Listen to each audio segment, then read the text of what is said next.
जय श्री कृष्ण। भक्ती विजय ग्रंथ असा आहे का साध्या माणसाला पण भक्तीकडे नेणारा आहे आणि भक्ती कशी करावी हे पण शिकवणारा आहे। फक्त त्याच्यात डोकं घातलं पाहिजे।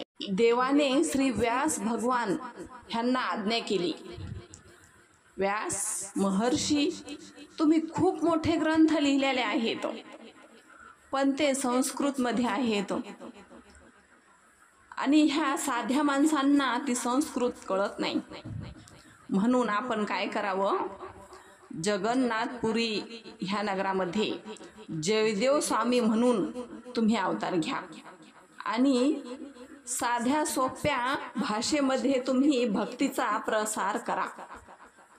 भगवंताची आज्ञा ऐकून व्यास ऋषी जगन्नाथपुरी येथे गेले आणि ब्राह्मणाच्या पोटी त्यांचा जन्म झाला।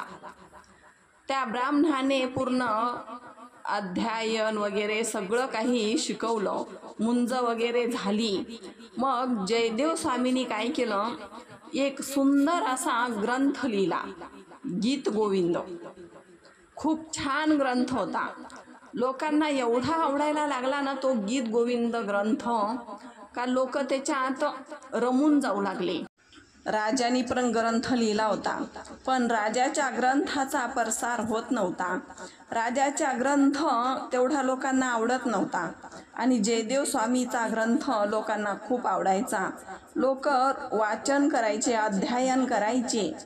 मग राजाला असं वाटलं का माझा ग्रंथ का बरं पुढे जात नाही, लोकांना का आवडत नाही।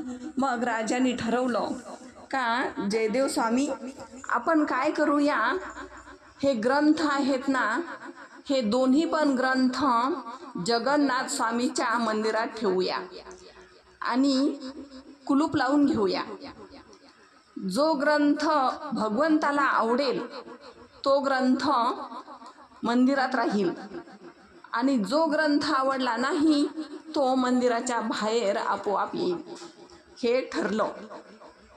ठरल्याच्या नंतर सकाळ झाली तर राजाचा ग्रंथ मंदिराच्या बाहेर आणि जयदेव स्वामीचा ग्रंथ मंदिरातच राहिला। राजाला दुःख झालं, मी एवढा छान ग्रंथ लिहिला तरी पण भगवंताला का आवडला नाही बरं, भगवंताला माझ्या ग्रंथाविषयी काहीच का बरं वाटलं नाही, का स्वीकारला नाही देवा माझा ग्रंथ। असं राजा दुःखी झाला आणि भगवंताकडे धावा करत होता। राजाचा धावा ऐकून भगवंत प्रसन्न झाले आणि भगवंताने सांगितलं, राजा तुझ्या ग्रंथातले 24 श्लोक मी जयदेवाच्या ग्रंथात टाकत आहे, एवढ्यातच तू समाधान मान। राजाला प्रसन्नता वाटली आणि राजाला आनंद झाला का बाबा माझे 24 श्लोक जयदेवाच्या ग्रंथामध्ये आहेत। राजा शांत झाला आणि भगवंताला नमस्कार करून निघून गेला। त्याच नगरामध्ये एक अग्निहोत्री ब्राह्मण राहत होता। त्याला सुंदर आणि सुशील अशी कन्या होती। देशोदेशीचे राजे त्या मुलीला बघण्यासाठी येत, पण त्या ब्राह्मणाने सांगितलं, मी जगन्नाथाला माझी कन्या अर्पण केली आहे। जगन्नाथ आता सध्या बौद्ध रूपात आहेत, ह्या कलियुगात भगवंत बौद्ध रूपात आहेत। देव त्या ब्राह्मणाच्या स्वप्नात गेले आणि सांगितलं का ब्राह्मण देवता तुमची कन्या मी स्वीकारू शकत नाही, कारण मी आता बौद्ध रूपात आहे।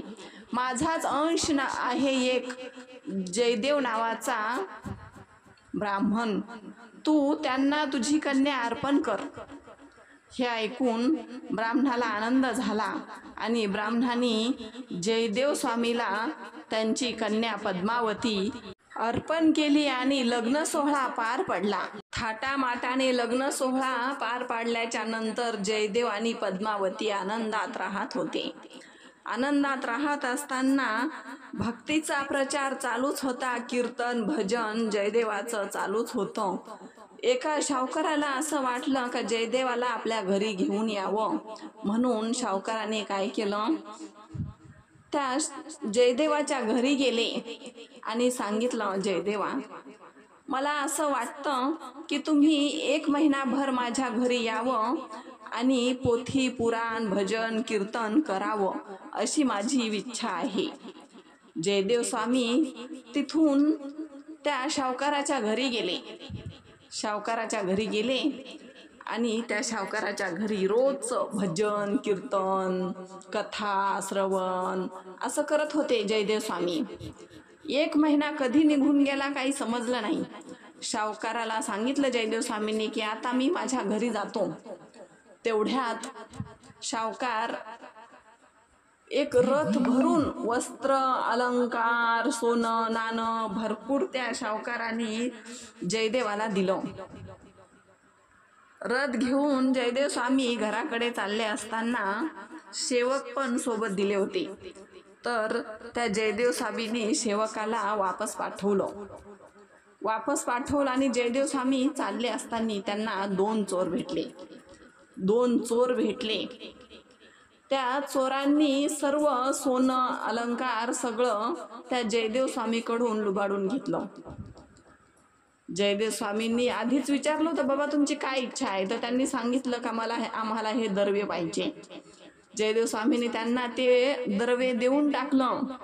तरी पण त्या चोराच्या मनात असं आलं का जर आपण हे द्रव्य नेलं आणि जयदेव स्वामी जर सावकाराकडं जाऊन सांगितलं का बाबा माझं द्रव्य अलंकार वस्त्र हे सगळं त्या चोरांनी लुटले तर तो सावकार आपल्याला शोधेल आणि आपली तो फजिती करील असं वाटलं. म्हणून त्यांनी काय केलं त्या जयदेव स्वामीचे हात पाय तोडून टाकले. हात पाय तोडले आणि ढकलून दिलं.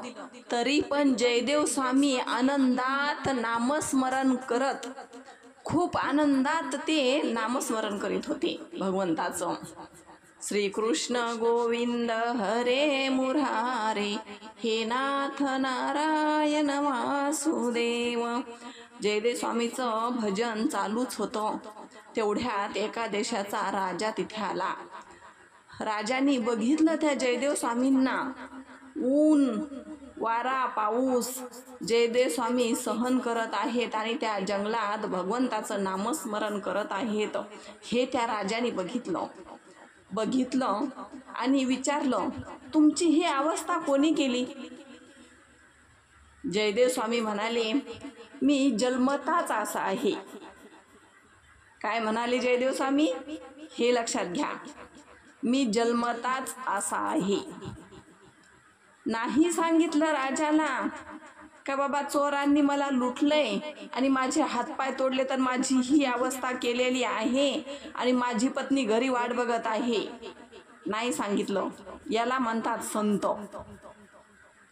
राजाने काय केलं जयदेव स्वामीला घरी घेऊन गेले आणि त्यांच्या सेवेसाठी नौकर चाकर ठेवले. त्या जयदेव स्वामीची सेवा करत होते राजा आणि त्या जयदेव स्वामीला गुरु करून घेतलं. कारण भक्ती प्रेमात एवढे जयदेव स्वामी रममान होते का त्यांना कसलीच अपेक्षा नव्हती. राजाला आवडलं आणि राजाने त्यांना गुरु करून घेतलं. एक दिवस राजा आणि जयदेव स्वामी बसले असता राजाने विचारलं स्वामी काहीतरी आज्ञा करा ना का अजून काहीतरी भगवंताचं नामस्मरण वगैरे काहीतरी सेवा घडली पाहिजे असं काहीतरी सांगा बाबा. तर जयदेव स्वामींनी सांगितलं तुम्ही काय करा संत सेवा करा. मग राजाने ऐकलं. आता राजा तो त्याला कशाची काय कमी. मग राजाने काय केलं संत सेवा करण्याला सुरुवात केली. देशोदेशीचे संत येत होते. संत यायचे.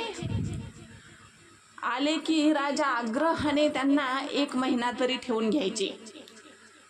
त्यांची सेवा करायचे. त्यांना जेवू घालायचे. त्यांना खाऊ घालायचे आणि खूप छान प्रकारे त्यांची सेवा करत होते. ह्या चोरांना समजलं का राजाच्या घरी संत सेवा होते. म्हणले चला आपण पण संत होऊन जाऊया. मग त्या चोरांनी काय केलं संत झाले आणि गेले चोर त्या राजाच्या घरी. पण त्यांना कुठं माहिती होतं का इथं जयदेव स्वामी आहे म्हणून. नव्हतं माहिती. गेले त्या जयदेव स्वामींनी त्या चोरांना बघितलं. दुसऱ्या संतांपेक्षा ह्या चोराची सेवा जास्त करायला सांगत होते जयदेव स्वामी. महिनाभर राहिले आणि त्यांना वस्त्र अलंकार भूषणे देऊन रथात बसवून आनंदात त्यांना नेऊन घालत होते. तेवढ्यात त्या शिपायांनी विचारलं, का रे बाबांनो, तुमची सेवा एवढी जास्त कशी काय केली जयदेव स्वामींनी, मला काही समजतच नाही. ते म्हणाले, अहो काय झालं, एक दुष्ट राजा होता आणि त्यांच्या घरी ते प्रधान होते आणि आम्ही सेवक होतो. आणि मग ते प्रधान होते ना, त्यांच्याकडून झाली चूक. प्रधानाकडून चूक झाली. राजाने आज्ञा केली, जा सेवकांनो त्या प्रधानाला मारून टाका. पण आम्ही त्यांना जीवदान दिलं आणि सांगितलं का मी तुम्हाला मारत नाही, तुमचे हातपाय तोडून टाकतो, आणि आम्ही जंगलात टाकून दिलं. म्हणून त्यांनी आमची एवढी सेवा केली. अरे किती खोटं बोलाल रे, किती खोटं बोलाल. भक्त सहन करतील पण देव कसा सहन करील, कसा सहन होईल देवाला हे भक्तांची निंदा, भक्ताचं एवढं तुम्ही टिंगल करता, भक्तांची कशी सहन होईल. काय ते जयदेवाचा गुन्हा होता म्हणून तुम्ही एवढा अपराध त्या जयदेवाचा सांगतायत, कसं सहन होईल देवाला. नाही सहन झालं. अचानक भूकंप झाला आणि ते दोन्ही रथ त्या चोरांचे जमिनीत गेले. चोरांसोबत जे सेवक पाठवले होते ते घरी आले आणि जयदेव स्वामींना सांगितलं का ते दोन जे संत होते ना, ते भूकंपात मरण पावले. जयदेव स्वामींना वाईट वाटलं का देवा, माझ्या शत्रूंना तू का मारलंस, का त्यांना तू सद्गती देत नाहीस, तू सद्गती दे त्यांना. अशी विनवणी केली देवाकडं जयदेव स्वामीनं. कलियुगामधले संत, सांगा ना ह्या संतांची महिमा, सांगा ना या संतांचे उपकार, सांगा ना या संतांचे बोल खोटे आहेत का, संतांचे बोल खरे आहेत. ही कथा आवडली असेल तर संतांचे बोल यूट्यूब चॅनलला सबस्क्राईब करा, म्हणजे आपल्याला पुढचा व्हिडिओ बघता येईल.